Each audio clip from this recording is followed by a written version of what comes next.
Alrighty, hello ladies and gentlemen, welcome to the show, Serving Nerve, where we talk about whatever we want, and today we're going to be going through more fat acceptance, body positivity, TikTok, cringe compilations. So yeah, let's just get into this. I also just want to say, thank you so much to Essie on Instagram. I hope I'm saying your name right. I'm not good at names and stuff. But I just want you to know, thank you so much for the fan art on Instagram. It is psychotically epic, and I adore it. I am now getting to the point where, yes, I need a fan art wall, because y'all are starting to send in some serious fan art action, but I really love it. I also used to draw fan art. It reminds me of the good old days. But anyways, yeah, it's really cool, so I appreciate it, and thank you for the fan art. Alrighty, my people, I just want to interject that I do have a Patreon, and I do want to point out that if you want to support the channel, there is exclusive content on there, and I upload once a week. So yeah, if you want to check it out and support the channel, cool. If not, then let's get on with the video. So I don't know if y'all have been paying attention to the signs, but we are re-entering a thin as in era, and it's fucking with me real bad. One thing I want to talk about is the whole trending of specific bodies. I think that we were last at that kind of Kardashian, Brazilian butt lift plus boob job plus cinch waist plus dummy thick but petite look. I think that was the most popular thing recently. I don't actually know though, because I don't know what is trendy and what isn't trendy. And I've never really been able to fit into those kinds of trends, so I've never understood them. But personally, I think that the number one thing online to do with style isn't even on the basis of just bodies. It's actually more makeup. Everybody wears makeup online. Every girl I've seen online, literally 99.999% of women I see online, it's always just makeup. And even when I see girls who are just out of bed, for some reason they're all just perfectly donning makeup. It's just so weird. So with women, I mostly see makeup vibes. It's always about skincare, makeup. That's the biggest trend I personally see. I personally don't wear makeup, so I have that mental note more so in my head. But if skinny is gonna be in, then I'm still not fitting the trend particularly well, because I'm one of the most average bodies you're probably gonna find. I feel around maybe 2017, 2018, I started to finally develop this critical lens of anti-fatness as it operates within our society. And at that time, I entered into what felt like this very niche group of the population that was you know what, we're fat and we're gonna be fat. We are going to acknowledge all of the evidence, not even just empirical evidence that diets don't work, but also anecdotal evidence. You can just kind of look around and kind of see that there's something off with this dieting thing. Okay, I'm not trying to interrupt, I'm sorry. This person's not even saying anything that crazy. Yeah, diets don't work, but it's so blanket term. Just give me a sec to respond to that. But this kind of crossed my mind. You know, you don't have to be screwed up in the head about how skinny is gonna be back in, or plus size was in and now it's not, or whatever. Trends go, trends come, people go, people come. God, I'm such a creep. Anyways, people just do their thing, and trends are set by, the beauty industry, or whatever you want to say, the fucking patriarchy, whatever you want, baby. But at the end of the day, you can be a trendsetter, you can not give a fuck, and rock what you got, whether it's in or not. I'm just saying, personally, that's my MO, because, I don't trend, bro. But, I'm just saying, you don't have to, be worried about what people have got going on. Focus on you. Don't worry if other girls are rocking, the perfect body, or the skinny twiggy vibes, or the plus size vibes, or whatever. Just rock your body. Just be comfortable with yourself. And again, I think it's easier if you just endeavor to be healthy and to take care of yourself. I know this person's talking about diets and diets not working, and I agree in regards to fad diets not working. I agree in regards to super restrictive diets not working. But everybody's got a diet. A diet is just a way of eating. It's literally just a pattern of consumption. It's nondescript. So you have the ability to adopt a diet that is healthy and that works for you long term, a lifestyle. And that should involve, in my opinion, a lot of whole foods and healthy foods. And lifestyle-wise, it should also involve you taking care of your body by, doing physical movement, physical activity, walking, exercising, doing whatever. I'm not saying that's not what this person does. I'm just saying, diets, the fad diets, Jenny Craig, Weight Watchers, Counting Points, keto, low carb, I don't know, diet pills. Like, I don't think that stuff kind of really works. I think it's stuff that people kind of pick up and then they drop because it's not sustainable long term. That's just my opinion. Also, things like Ozempic and stuff like that, I don't think people should use those things long term to maintain healthy weights or lose weight. Unless they are so screwed up physically that they have to medically lose weight fast, like super fast. I think the better thing is to just adopt a healthy lifestyle and stick with it and then tweak it according to your life and like your means and, you know, kind of work with that. And it doesn't really require any like special weight loss methods and tactics and fad diets and things like that, because I really just don't think fad diets work. Like, there's something that's not right. If all it takes is calories in and out, or if all it takes is getting the right, you know, macros, or going to the gym, or, you know, eating the right way, if that's all it takes, then why is it so difficult for everybody to not only lose weight, but to also keep it off in a sustainable way? One thing I do have to mention is it is technically calories in versus calories out, because the laws of thermodynamics are really not like able to be defied. Human physiology is a little bit more variable, where we like burn off calories through various means. So even if you take in a certain amount of calories, sometimes specific people will fidget more. They burn off a little excess carbohydrate through heat.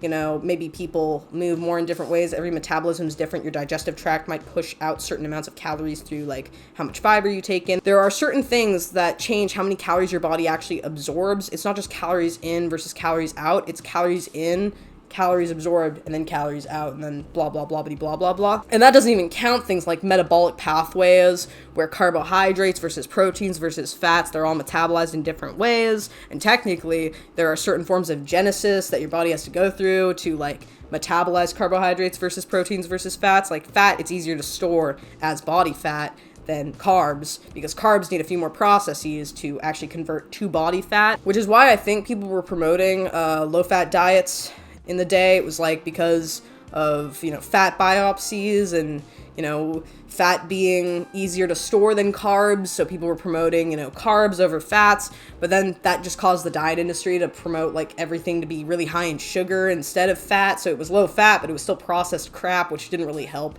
But anyways, yeah, there are certain things that do help, like macros. There are certain macronutrients, certain things with a certain macronutrient profile that might help keep you satisfied for longer. Calories in versus calories out is not insane. You know, there are some genetic variables that will change how many calories you need in a day, blah, blah, blah. But at the end of the day, it is possible. It's not like out of your hands. It just depends on how you do it as an individual. Like, why is it that every single time someone loses a significant amount of weight and life happens to them, and I mean like life shit, like somebody goes through a divorce, somebody has a baby, someone gets an injury, why is it that every time some life shit happens, they gain the weight right back? Like, I became a part of this group that said, you know what?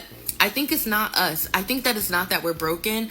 I think that we are being sold diet culture, and making people hate their bodies is super, super profitable. Like, you can make so much money off of telling people, if you buy this fitness plan, if you start eating this certain way, if you buy these pills, you're going to be able to look thin like your favorite celebrities, and then you'll be able to have access to love and power and success and care. I do actually agree with that. It's easier for like the diet industry to play off of insecurities and people's desires and, you know, kind of like materialism and stuff, and to play off of that in order to get more people to jump onto their diet, you know, like, oh, this diet will make you happier. It'll give you a better sense of well-being. They use specific words and verbiage and certain ways of promoting their diets to get more people to jump on the bandwagon.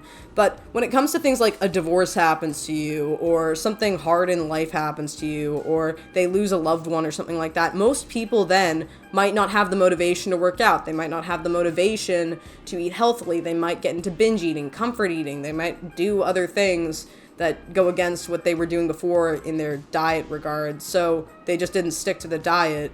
It's not that crazy. It's not like there's some kind of like magical equation to it. Behavioral change really perpetuates you to kind of change up what you're doing when you deal with something difficult in life. And if it's not something like binge eating, some people also just go down other bad pathways like narcotic usage, alcoholism, self-abusive behavioral patterns, you know, a series of things. So yeah, when people go through shit, it's easier to cope with something that you put inside of you versus actually having to talk about it and or think about, you know, what's going on around you and not be in a form of denial when it comes to such. I became one of those girlies back in maybe like 2017, 2018. Now, very recently, within my critical lens around anti-fatness, and when I say recently, honestly, probably within the last year or so, I've had to accept that specifically fat people, all people in general, but specifically fat people, are still going to pursue intentional weight loss.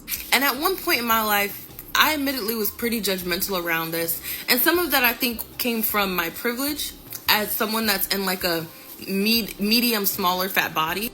But then also some of my like own shit around my history with disordered eating, and how I know that like was impacted by all of the messaging that I've received about dieting all my life. So I've had to accept that people are going to try to lose weight, period, because the world isn't really changing to accommodate fat people. So of course fat people are going to try to lose weight. And I feel like I've had to put down my judgments around that, to be completely transparent, to make space, especially for fat people who are trying to navigate like a very fat phobic world.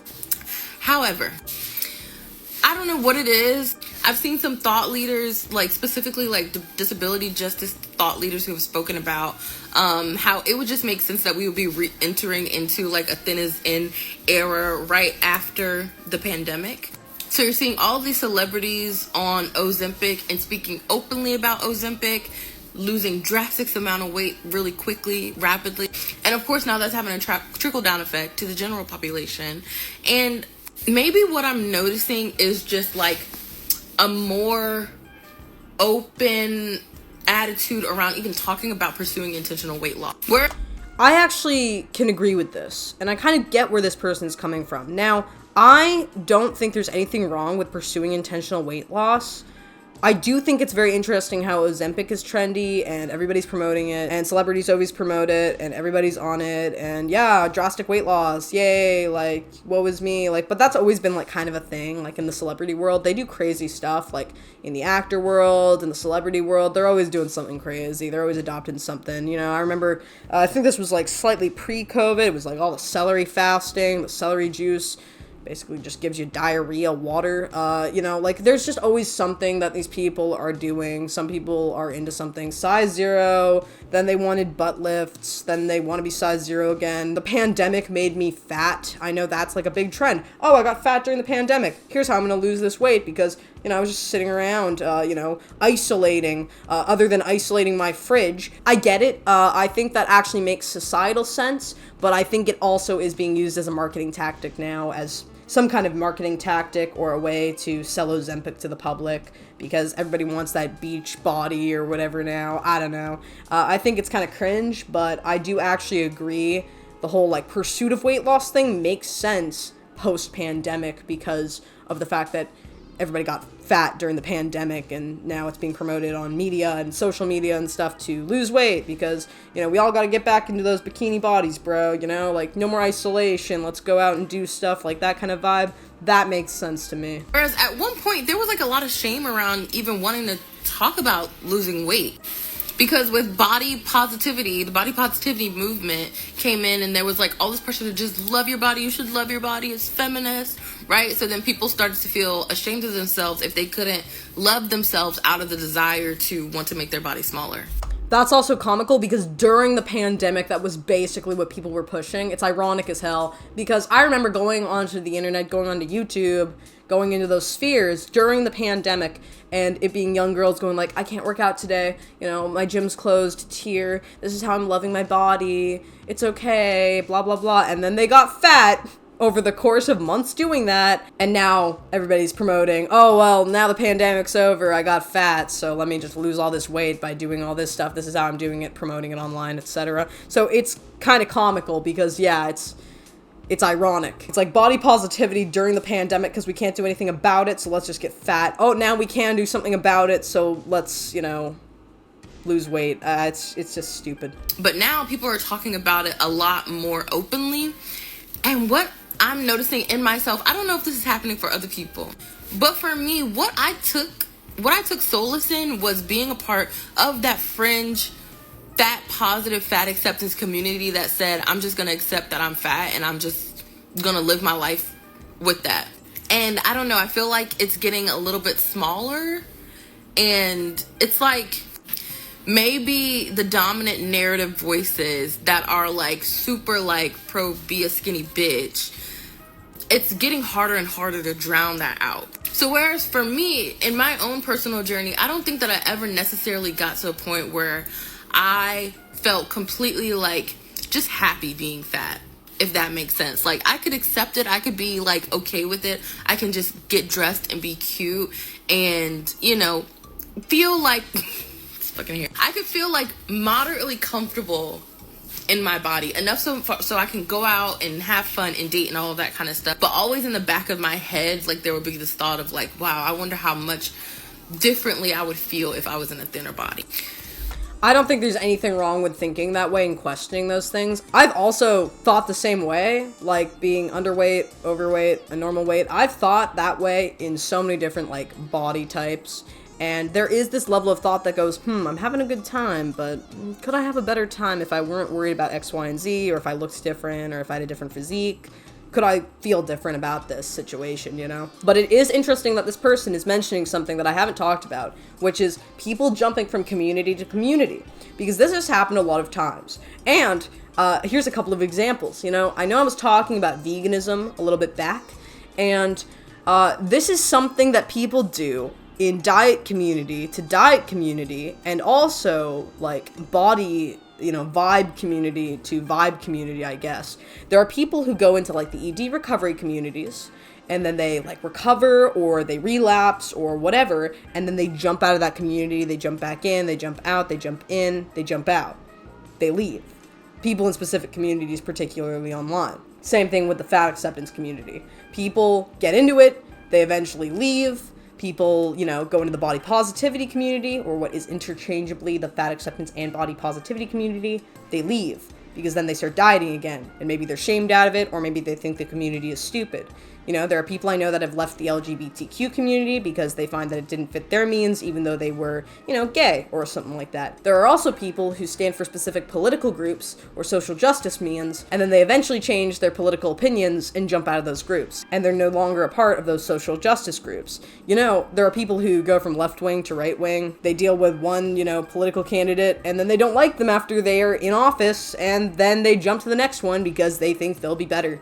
And people do this all the time. They jump from group to group. Look at the vegans. The vegans are a great example. 2016, people jumped on veganism, and then a bunch of anti-vegans were born out of that whole movement, and also a bunch of people jumped onto the keto train after that, and then the carnivore train after that. Like, people just jump from movement to movement and group to group because they don't realize that they can just live their own lives, and instead they have to adopt these groups as part of their identity because they don't have their own identity. And this person seems to be a little bit more self-aware and maybe have a little bit more of an identity than some, so they kind of are recognizing that maybe a little bit more than some people who will just jump from group to group to group forever.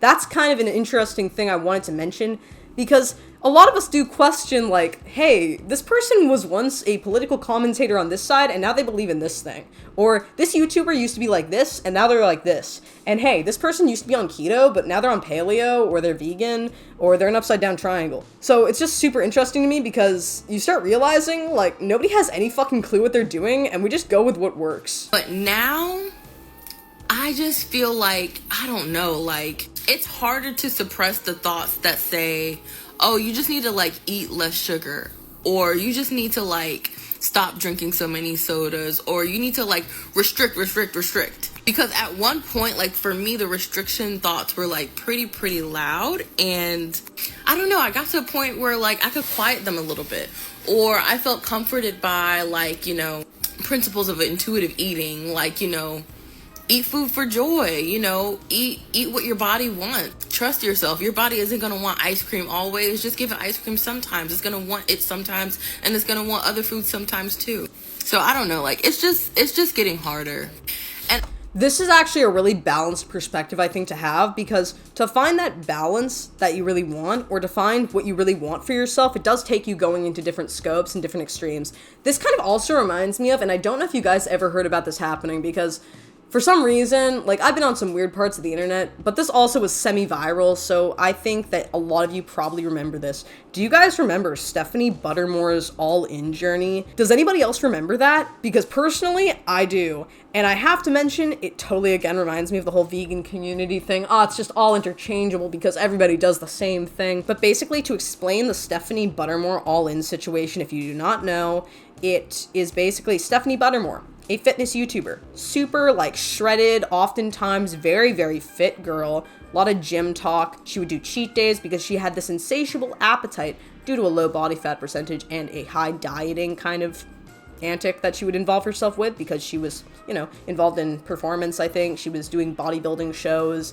and after her bodybuilding show, she found that she was too lean, and she had all this extreme hunger that just wouldn't go away no matter how much she ate, and blah, blah, blah. She was always a volume eater. She just always had this insatiable appetite, and she found out, like, if I go all in, eat as much as I want, and gain an excessive weight, it might fix my extreme hunger. She decided to do that, call it an all-in journey, made a huge marketing thing. Pretty sure that it got her to 1 million subscribers from what I remember. And then she kind of got a bunch of people that were typically from like the ED communities, the all-in communities, a series of different communities online, the fitness community. And they all also were like, dang, man, I want to do that. Because the other thing about this was like, she basically insinuated, and this is kind of true, but kind of not, depending on how you explain this, she basically insinuated, yeah, you gain weight, but then you fix your extreme hunger, and then you can lose the weight by eating as much as you want intuitively, and then you get to a healthy body weight, and you have normal hunger cues. Like, it kind of incentivized a bunch of people to basically binge the fuck out on food, particularly highly palatable junk food, and it went from people going to the dieting extreme to the eating crap extreme under the guise of intuitive eating and body recovery, without any forms of therapy or actual like intervention or assistance or critical thought. And then people decided to do that, and I should know because I also at one point tried to do the same thing, not at the same time she did it, but before she did it, because I ran into the same thing that she ran into years ago. So, that's fucking hilarious. And I know I'm on a rant, but yeah, people do that. I don't know what I'm talking about anymore. I'm kind of on my own rant and ramble, but it was reminding me, so I had to talk about it. And I feel like I know myself, and one of the big reasons why I had to put down my efforts for intentional weight loss is because it usually would become disordered. And even now, while my like disordered eating thoughts like are feeling pretty loud, like I just refuse to engage with them because like I know that it would not be healthy for me, for my mental health. Like, it just would not go well. I have my sympathies. I'm sorry I keep interrupting this girl because I actually really like the perspective she has, because it's not like she's just saying ridiculous things. Like, she's pretty balanced with her thinking. It's just like she's kind of in an in-between because she's kind of gone into that body acceptance, fat acceptance kind of phase after having disordered eating, but she also is like, this isn't quite right either. Like, I want to maybe go back, but I don't want to go back to that because I don't want to relapse into my disordered behavior. So it's like, she doesn't want to go back to the disordered behavior, so she doesn't want to restrict things, but at the same time, she doesn't think this is right for her either, which is why you want to find that balance between the two, learning to moderate, say no at times, maybe cut out the junk food, or make replacements for those things. So if it's like, if I just cut out sugar, instead why don't you just replace something that's really unhealthy that's sugar with another form of sugar, like more fruit, add more fruit in your diet, eat healthier things, but don't just cut everything out, because I think that actually does create more disordered eating. I actually full-heartedly agree with this. The difficult element of this is without like assistance, maybe a professional form of assistance like a therapist or a doctor or a dietitian, particularly a dietitian or a therapist, without any professional assistance, you're going to be playing kind of tingo-tango, and then you're also going to be apprehensive about going back and forth between these behaviors because you're worried about relapsing, but you don't want to get worse with your behavior, and you don't want to ruin your own life becoming obese. So you're kind of in between the two, but you feel suboptimal because you know what you're doing isn't quite right. So you're just kind of like yo-yoing between these mentalities and then having to fight off bad thoughts, but you also don't know how to go along with like what you're doing now. It's a terrible mentality, and it creates a torn perspective like this. But I think this is somebody who also isn't going to stick around in the body positivity, fat acceptance community because they're actually questioning like what they want with their life. And I think a lot of people in that community, in this body fat acceptance community, deke in and out because, again, it's not a sustainable community. I could be wrong. Maybe this person will be in it forever, but that's just my opinion. But I guess I feel a little bit scared. Like I just feel a little nervous for myself, but also just our population as well. I just felt like we were just getting closer and closer to, like, really, like, fat politics being something that is, like, not something that's just fringe. Like, it being something that kind of reached the dominant narrative. And I don't know, man. I just see us backpedaling a bit as a society. So anyway, this is a long ass video, but if you made it to this 7-minute video, and maybe you're kind of struggling too, just know that you are not alone. We can't help but to be human through all of this shit. We are just little meat sacks. That's what I say all the time. We're just little sacks of flesh and bone. We can't help but to be impacted by the things that are going on around us. So, wishing y'all love and health, whatever that means, and sanity. God, yeah, never mind. I don't know how we would be able to do that, but I love y'all. I'm here with y'all. I actually really have my sympathies for this girl, and I really like this person, and I really hope that she does well, because this sucks. Like, being torn and, like, not knowing exactly what to do with yourself and your life and what you want from the situation you're in, like, I have my sympathies. I personally like this video. I think it's a really good video. I think this girl's perspective is pretty on point, and I dig it, so we'll definitely check out a little bit more of her content. So she is the Nia Monet on TikTok. If you guys want to check her out, I'm gonna check out more of her content, but personally, I actually do agree with a lot that she has to say, and I dig her vibe, and yeah. That's the video. So I hope y'all enjoyed, my people. Tell me what you think about this in the comments below. And what do you think about all that I was yapping about? And yeah, that's it. So I hope y'all enjoyed, my people, and I'll see you all next time. It has been lovely. Slater.